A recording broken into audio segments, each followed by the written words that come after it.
"Come with me and stand up," said the new nanny to the boy in the wheelchair. And a miracle happened. Amanda Wilson never imagined that job as a nanny would change not only her life, but also that of an entire family. The 22-year-old had just graduated in education and urgently needed a job to help with household expenses. When she arrived at the imposing house in the Beverly Hills neighborhood of Los Angeles, she was met with a scene that left her confused. Little Ethan, just 4 years old, was sitting in a motorized wheelchair staring out the large living room window with the saddest eyes she had ever seen on a child. "He hasn't walked in 2 years, explained Jennifer Miller, the boy's mother, her voice heavy with pain. "The doctors say it might be neurological, but we still don't have a definitive diagnosis." Amanda observed the boy more closely. Ethan had light brown hair and big eyes that seemed to hold secrets. He wore a grey shirt and jeans, normal kids' clothes, but there was something about his posture that didn't seem natural for someone so small. "What happened?" Amanda asked, trying to understand the situation better. Jennifer hesitated for a moment, nervously running her hand through her hair. "It was at the condo's park. He was playing on the swing and fell. Since then, he hasn't been able to walk. The doctors ran every test possible, but they can't find anything physically wrong." Amanda noticed how the woman avoided looking directly at her son while telling the story. There was more to it, she was sure.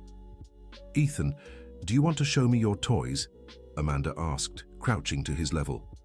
The boy looked at her curiously but didn't answer. He only vaguely pointed down the hallway leading to the bedrooms. "He doesn't talk much," Jennifer explained. "Since the accident, he's been very quiet. Before, he was a normal, happy child running everywhere." Now, the mother's voice broke, and she turned away to hide her tears. Amanda pushed Ethan's chair down the elegant hallway of the house. The walls were decorated with expensive paintings and family photos. In some older pictures, she could see Ethan running and playing, always with a big smile on his face. The difference was striking. The boy's room was a child's dream. Toys scattered everywhere, a race car-shaped bed, walls painted with colorful drawings. But Amanda noticed many of the toys still looked new in their packaging. "Ethan, what's your favorite toy?" she asked, sitting on the floor beside his chair. The boy pointed to a box of building blocks high on a shelf. "Want me to get them for you?" He nodded, and for the first time Amanda saw a small spark in his eyes. As they built a tower together, Amanda discreetly watched the boy's movements. He had full control of his hands and arms, perfect coordination. When a block fell near his feet, she noticed something that intrigued her. Ethan quickly glanced down and made an almost imperceptible movement, as if he wanted to bend down to pick it up, but stopped himself. "Ethan, can you feel your feet?" she asked softly. The boy stopped playing and looked at her with a frightened expression. He quickly shook his head no and went back to the blocks, but his little hands were trembling. Jennifer appeared in the doorway just then. "How's it going?" she asked, but there was tension in her voice. "Very well. Ethan is a sweet boy," Amanda replied. "May I ask about his father?" "Michael travels a lot for work. He's a business consultant and spends more time away than at home. Since Ethan's accident, I don't think he knows how to handle the situation." Amanda heard the hurt in Jennifer's voice. That family was clearly going through much more than just Ethan's physical problem. That night, in her small apartment in Silver Lake, Amanda couldn't stop thinking about the boy. Something didn't add up in the whole story. She had studied child development in college and had seen cases of children with neurological issues. Ethan didn't fit the profile. Dear listener, if you're enjoying the story, don't forget to like and especially subscribe to the channel.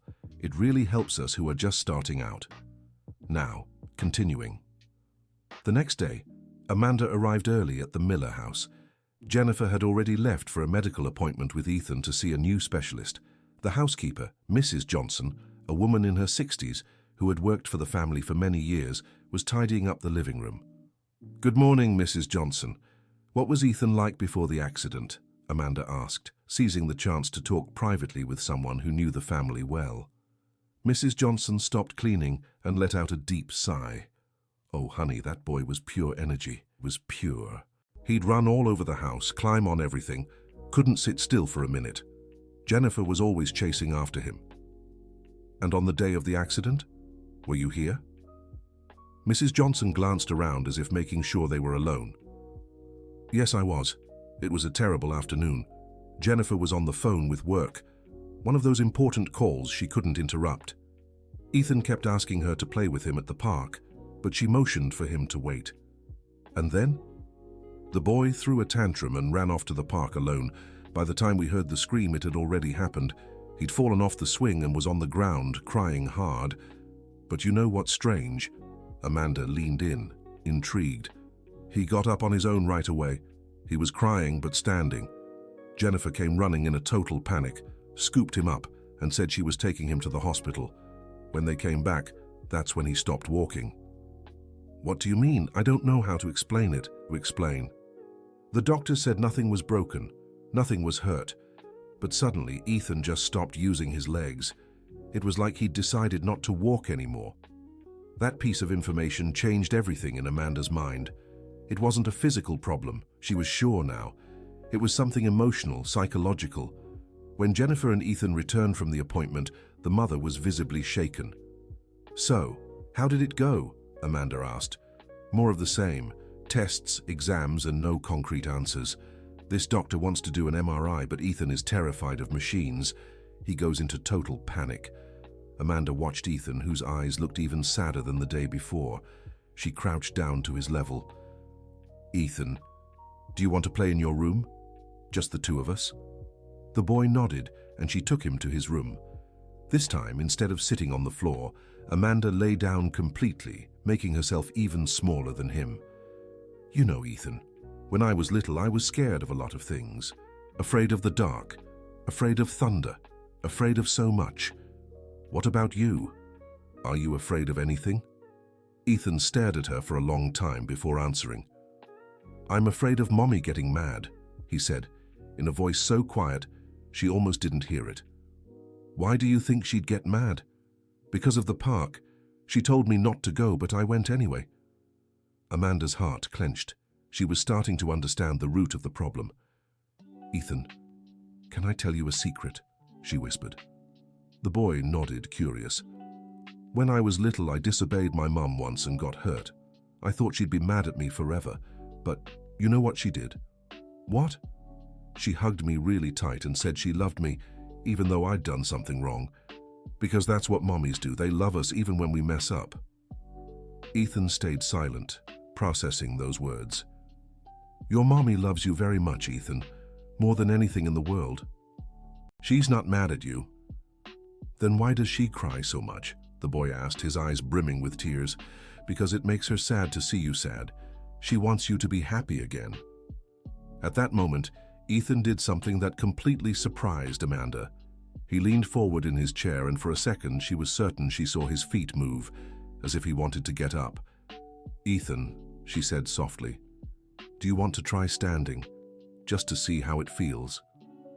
The boy glanced nervously at the bedroom door. Will Mommy be mad? No, Ethan, she'll be so happy. Want to try? Very carefully and slowly, Ethan began to shift in the chair. Amanda held his little hands and gently helped him up. To her shock and delight, the boy's legs supported him perfectly. You can do it, she said, her voice trembling with emotion. But just then they heard footsteps in the hallway. Panicked, Ethan threw himself back into the chair so quickly he nearly fell. Ethan, Amanda, everything okay in there? Jennifer called. Everything's fine, Amanda replied, trying to steady her voice. When Jennifer walked in, she found the two playing normally, but something felt different in the air. Ethan seemed more alert, more present. Did he say anything? Jennifer asked hopefully. We talked a little about toys, Amanda answered, not ready to reveal what she'd discovered yet. That night, Amanda barely slept. She knew Ethan could walk, but she also understood the problem was far more complex than just a physical issue. There was deep emotional trauma tied to his mother, guilt, fear of disappointing her. On her third day of work, Amanda arrived determined to talk to Jennifer about her suspicions. She found the woman in the kitchen, sipping coffee and staring out the window with a melancholy expression. Jennifer, can I ask you something a little personal? Of course, go ahead. How do you feel about Ethan's accident? Jennifer stopped stirring her coffee and tensed. What do you mean? Sometimes when something bad happens to our children, we blame ourselves, even when it's not our fault. Jennifer's eyes welled up instantly. I should have paid attention to him. I should have dropped that stupid call and played with him. If I had, none of this would have happened. But Jennifer, accidents happen, kids fall, they get hurt. It's part of growing up. No, you don't understand, Jennifer said, tears spilling over. I was a terrible mother that day. Ethan was begging for my attention, and I ignored him completely. When I heard him scream, I felt like my world had ended. Amanda stepped closer and placed a hand on the woman's shoulder. And ever since then, you've been trying to make up for it by being overprotective? How did you know? Because I see how you look at him, with so much love but also so much fear. And Ethan feels it too. Jennifer wiped her tears and studied Amanda intently. What are you saying? I think Ethan can walk, Jennifer. I think what's stopping him isn't physical, it's emotional. That's impossible. The doctors confirmed there's nothing physically wrong with him, right? All his tests came back normal? Jennifer fell silent, thinking. That's true, but Ethan told me he's afraid you'll be mad at him. He thinks the accident was his fault, and in some way staying in the chair is his way of punishing himself and making sure you won't get angry again. Oh my God, that makes sense, Jennifer whispered. Yesterday he almost stood up with me, but when he heard you coming, he panicked and went back to the chair. Jennifer began to cry again, but this time they were tears of understanding. What have I done to my son? She sobbed. You didn't do anything wrong, Jennifer. You're a mother who loves her child. But now we need to help Ethan understand that he doesn't need to punish himself, and that you love him no matter what. At that moment, they heard Ethan's wheelchair approaching the kitchen. Jennifer quickly wiped her tears. Good morning, sweetheart, she said, forcing a smile. Good morning, Mom. Good morning, Amanda. Amanda noticed a subtle change in the boy's voice. He seemed more confident today. Ethan, would you like to have breakfast in the garden today? It's a beautiful day, Amanda suggested. Can I, Mom? He asked, looking at Jennifer. Of course you can, my love. I'll prepare a snack for you. In the garden, sitting on the grass beside Ethan's wheelchair, Amanda decided to take a bolder step. Ethan, yesterday you told me you were afraid your mum would get angry, but what if I told you she's never been angry with you? What do you mean? She's been sad, worried, scared, but never angry. She told me she feels guilty about the accident. Guilty? Yes. She thinks she should have played with you that day instead of answering the phone. She feels bad for not taking better care of you. Ethan grew thoughtful for a long time. So she's not mad at me? No, Ethan. She's sad because you're sad. She wants you to be happy again. But if I walk, I might fall again and get hurt. That's true. You might fall. Everyone falls sometimes. I fall. Your mom falls. Your dad falls. It's part of life. But that doesn't mean we should stop trying. Amanda stood up and held out her hands to Ethan. How about we try again? If you want to stop, we'll stop right away. Ethan looked at her hands, then at the house, where he could see Jennifer watching them from the kitchen window. Is she watching? Yes, and you know what I think? I think she's rooting for you to succeed. Very carefully, Ethan began to rise from the wheelchair. This time, Amanda didn't hold him, just kept her hands close in case he needed support. The boy stood up, trembling slightly but steady. From the window, Jennifer let out a cry of joy and emotion. You did it, Ethan. You're standing. Jennifer ran out of the house but stopped a few feet away, not wanting to startle her son. Sweetheart, you're standing, she said, tears of happiness in her eyes. Ethan looked at his mother, then at Amanda, and took a small step. Then another. He was walking. Mom, you're not mad at me? He asked, still unsure. Mad? My son, I've never been mad at you. I love you more than anything in this world, Jennifer said, kneeling to his level. Ethan let go of Amanda's hands and walked slowly to his mother, who embraced him tearfully. I'm sorry, Mom. I'm sorry for disobeying you at the park. No, my love. I'm the one who's sorry. I'm sorry for not playing with you that day. I'm sorry for letting you feel guilty about something that was an accident." Mother and son cried together, finally freeing themselves from the guilt they had carried for 2 years. Amanda watched them, moved, but knew this was only the beginning. There was still much work ahead for Ethan to fully regain his confidence and for Jennifer to learn to balance protection with freedom. Dear listener, if you're enjoying the story, take a moment to like and especially subscribe to the channel. It helps us a lot as we're just starting out. Now continuing. In the days that followed, Ethan made incredible progress. He started walking again, first cautiously and always near Amanda or Jennifer, then with more confidence. But Amanda noticed there were still deeper layers of problems within the family. Michael, Ethan's father, had just returned from a trip and wasn't handling his son's recovery well. In fact, he seemed almost uncomfortable with the fact that Ethan had started walking again. "I don't think we should celebrate yet," he said one night when he thought Amanda wasn't listening. "What if he gets traumatized again? What if something worse happens?" "Michael, our son is walking again. How can you not be happy?" Jennifer replied, exasperated. "Because I know how these things go. He'll get excited. He'll want to run and play like before, and then he'll really hurt himself. Maybe it's better if he stays still."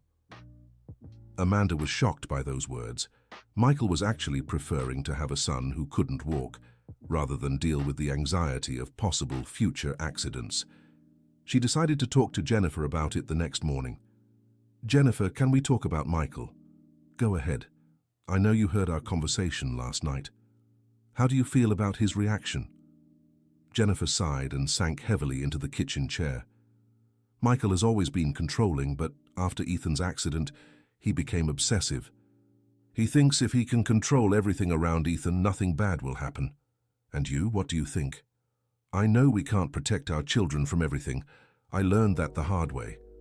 But Michael, I think he's more afraid than I ever was." "Have you two ever talked about this honestly?" "We've tried, but he always changes the subject or finds a reason to travel." Amanda realized the family needed more than just getting Ethan walking again. They needed a deep conversation about fears, expectations, and how to parent without smothering their child. That afternoon, while Ethan played in the yard under Mrs. Johnson's supervision, Amanda had an idea. She called Jennifer and Michael for a talk. "I know you didn't ask for family advice, but I'd like to share an observation." Michael seemed annoyed by the intrusion, but Jennifer nodded for her to continue. "Ethan is walking physically, but emotionally, he still carries trauma. And both of you carry trauma from the accident too." "Where are you going with this?" Michael asked impatiently. "I think all three of you need professional help, a child psychologist for Ethan and family therapy for you."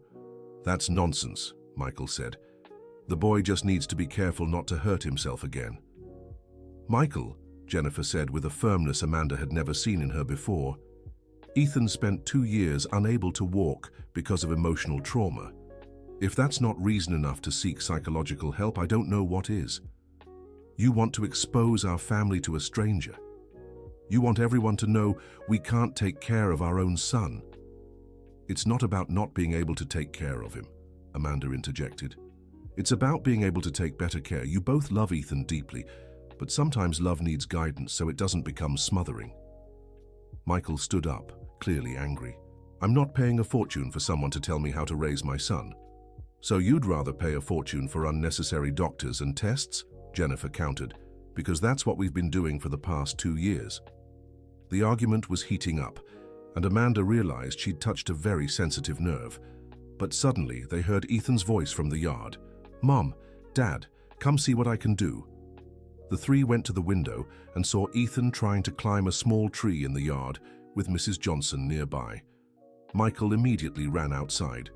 "Ethan, get down from there right now. You'll hurt yourself." "But Dad, I climbed it all by myself." "I said get down, now." Frightened by his father's tone, Ethan quickly climbed down but tripped on the last branch and fell to his knees. He started crying, more from fright than from pain. Michael ran to him in total panic. "See, I knew this would happen. Ethan, are you hurt? Let's go to the hospital." "Michael, stop!" shouted Jennifer. He just scraped his knee, it's normal for kids. But Michael was already carrying Ethan into the house, talking about calling an ambulance. Amanda and Jennifer exchanged glances. It was clear Michael had trauma as deep as what Ethan had overcome. That night, after Michael finally accepted that Ethan was fine and didn't need the hospital for a scraped knee, Jennifer sought out Amanda. "You were right. We need help." "What about Michael?" "I'm giving him an ultimatum. Either he agrees to family therapy or I'm going with Ethan alone. I can't let Michael's fear turn our son into a prisoner in his own home." "This will be very hard for you, Jennifer." "It will, but Ethan has already lost 2 years of his childhood because of our fears and guilt. I won't let him lose any more." The next day, Jennifer had the talk with Michael. Amanda didn't hear the argument, but from the shouts coming from their bedroom, she guessed it wasn't easy. Michael stormed out, slamming the door, and only returned 3 days later. When he came back, he was calmer but still resistant to therapy. "Fine," he finally said. "We'll do therapy, but I want to choose the professional." Jennifer agreed, relieved he had given in. The first family therapy session was revealing. The psychologist, Dr. Robert Thompson, a man in his 50s with a gentle but direct approach, achieved in 1 hour what Amanda had tried for days, getting Michael to admit his fears. "Michael, what exactly are you afraid of?" asked Dr. Robert. "I'm afraid of losing my son. I'm afraid he'll get seriously hurt and I won't be able to protect him." "And when did this fear start?" Michael stayed silent for a long time. "When I was 7, my little brother fell from a tree and broke his arm. My parents blamed me because I was the oldest and should have been watching him. They said it was my fault." Jennifer looked at her husband, surprised. He had never told her that story. "And how does this relate to Ethan?" "Whenever I see Ethan in a situation that might be dangerous, I remember that day. I remember the feeling of failing to protect someone I loved." Dr. Robert nodded in understanding. "So when Ethan got hurt at the park, even though it wasn't your fault, it triggered that old trauma." "Exactly. And when he stopped walking, in a way, I felt relieved. Because if he didn't walk, he couldn't get hurt running, climbing trees, playing." Ethan, who had been quiet until then, looked at his father. "Daddy, you don't want me to walk." Michael looked at his son, and for the first time in a long while was completely honest. "I do, son. But I'm so scared you'll get hurt." "But Daddy, everyone gets hurt sometimes. Amanda explained that to me." Dr. Robert smiled slightly. "Ethan, would you like to tell your dad how you feel when he gets scared?" "I feel sad. And scared too. Because if Daddy's scared, maybe I should be scared too." Those words hit Michael like a punch to the gut. He realized his fear was creating fear in his son. "I'm sorry, Ethan. Daddy will try to be less scared." "You don't have to be less scared, Daddy. You just have to let me be a kid." The wisdom of that 4-year-old stunned everyone in the room. Therapy sessions continued for weeks. Amanda watched the gradual changes in the family. Michael was learning to handle his fears without passing them to Ethan. Jennifer was finding the balance between protection and freedom. And Ethan was rediscovering the joy of being a child. But one day, something unexpected happened that would test everything they had learned. Ethan was playing in the condo park with other kids when he tripped and fell. This time it wasn't just a scraped knee. He twisted his ankle and couldn't get up. Jennifer, who was watching from a distance, felt the familiar panic rise. But instead of running over in a frenzy, she took a deep breath and calmly approached. "Ethan, where does it hurt?" "My foot, Mom. I think I twisted it." "It's okay. Let's take a look." She examined his ankle carefully. It was swollen, but didn't seem serious. "I think we should go to the doctor to make sure everything's all right, but don't worry. These things happen." "You're not mad at me?" "Of course not, sweetheart. You were playing, having fun. That's what kids do." Michael came home just then and found Ethan on the couch with his foot wrapped. "What happened?" he asked, and Amanda noticed he was making an effort to stay calm. "I twisted my foot playing in the park," Ethan explained. "But Mom wasn't mad at me." "And I won't be either," said Michael, sitting beside his son. "Does it hurt a lot?" "A little, but the doctor said it'll be fine in a week." Michael looked at Jennifer and smiled. "I'm glad it wasn't anything serious." "Dad, aren't you scared?" I am a little, yes, but I'm learning that being scared won't stop accidents from happening. What matters is that you're okay, and that we're here to take care of you. Amanda watched the scene with emotion. That family had come a long way. Dear listener, if you're enjoying the story, don't forget to like and especially subscribe to the channel. It helps us a lot as we're just starting out. Now, continuing. A few months passed, and Amanda realized her work with the Miller family was coming to an end. Ethan had fully recovered, both physically and emotionally. He ran, played, climbed trees, and when he got hurt, like any normal kid, his parents responded with love and care, but without panic. Michael had changed drastically. He was still protective, but in a healthy way.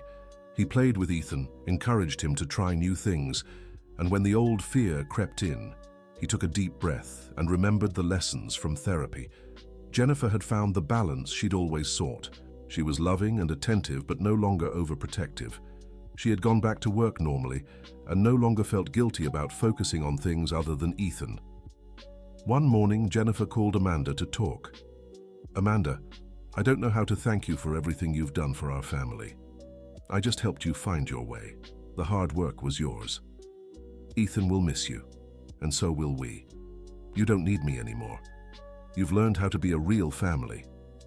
Just then, Ethan came running into the room. Amanda, want to come play with me in the park? Of course I do. At the park, while Ethan played with the other kids, Amanda reflected on everything that had happened. When she took on that job, she never imagined she'd be part of such a profound transformation. Amanda, Ethan said, walking up to her, are you really leaving? I am, Ethan, but that doesn't mean I'll forget you. What if I need you? You won't, Ethan. You're a strong, brave boy, and your parents have learned how to take care of you the right way. Can I tell you a secret? Of course. I always knew I could walk, but I was really scared. You helped me stop being afraid. Amanda smiled, touched. You always had everything you needed inside you, Ethan. You just needed someone to believe in it. Thank you for believing in me. On her last day of work, the whole family gathered to say goodbye to Amanda. Even Mrs. Johnson was emotional. You've changed our family forever, Michael said. I don't know how to repay you. Seeing Ethan happy and free, you've already repaid me in full. Ethan approached her with a drawing he had made. I made this for you. It's us at the park the day I started walking again. The drawing showed a young woman with dark hair, a little boy taking his first steps, and an older woman watching from a distance with a smile. It was simple, but perfectly captured the emotion of that moment. I'll keep it forever, Ethan. 6 months later, Amanda received an invitation in the mail. It was for Ethan's 5th birthday. On the back was a photo of the family at the same park where it all began. Ethan was hanging upside down from a tree, laughing, while Michael and Jennifer watched with smiles, no panic in their eyes, just love. Amanda smiled at the image. That was proof that sometimes the greatest miracles aren't physical, but emotional. Ethan hadn't just learned to walk again, he'd learned to live without fear, and his parents had learned to love without smothering. At the birthday party, Ethan ran to Amanda as soon as she arrived. Amanda, you came. Of course I did. I wouldn't miss your birthday for anything. Want to see something? He said, pulling her by the hand. He led her to the condo's park and pointed to the swing where he'd gotten hurt years before. Now I play here again, and I'm not scared anymore. And your parents? They watch, but they're not scared either. Well, maybe a little, but Dr. Thompson says that's normal. Amanda laughed. It really is. You know what I want to be when I grow up? What? I want to help other kids like you helped me. I'm sure you'll be wonderful at that. During the party, Amanda chatted with Jennifer and Michael about how they were doing. We still go to therapy once a month, Jennifer shared. Sometimes new issues come up, and it's good to have Dr. Thompson guide us. And Ethan? He's a normal kid. He gets hurt, he cries, we take care of him, and life goes on, as it always should have been. Michael joined them. Amanda, I wanted to tell you something. Last week, Ethan fell off his bike and scraped his knee. You know what my first reaction was? What? I smiled. because I saw him get up on his own, wipe the blood with his shirt and keep playing. He wasn't scared, and neither was I. That's wonderful, Michael. Yeah, I've learned that protecting my son doesn't mean stopping him from living. It means being there when he needs me, but letting him discover the world on his own. As the party was winding down, Ethan approached Amanda with something in his hands. I have a gift for you too. It was a small picture frame with a photo of the two of them on the day he'd taken his first steps again. So you remember that sometimes people just need someone to believe in them, he said, with wisdom surprising for a 5-year-old. Amanda hugged Ethan tightly, knowing that meeting him had changed her life as much as his. Months passed, and Amanda began working as a nanny for other families, always carrying the lessons she'd learned from the Millers. She discovered that every family had its own secrets, fears, and traumas, but love and understanding could always find a way. One day, she got an unexpected call from Jennifer. Amanda, I need to tell you something. What is it? Is Ethan okay? He's great. Actually, it's about something else. Remember Michael's aunt, Susan? Amanda vaguely recalled Jennifer mentioning her. Yes, I remember. She has a 6-year-old daughter who went through something similar to Ethan, not physically but emotionally. The girl stopped speaking after her parents divorced. Susan was desperate. And you thought that maybe you could help them like you helped us. I know you're working with another family now, but I thought I'd ask. Amanda reflected for a moment. She had truly found her calling in helping families overcome emotional trauma. I'll talk to them. Amanda, there's one more thing. Michael and I have been thinking about opening a support center for families going through situations like ours. We'd love for you to be part of the team.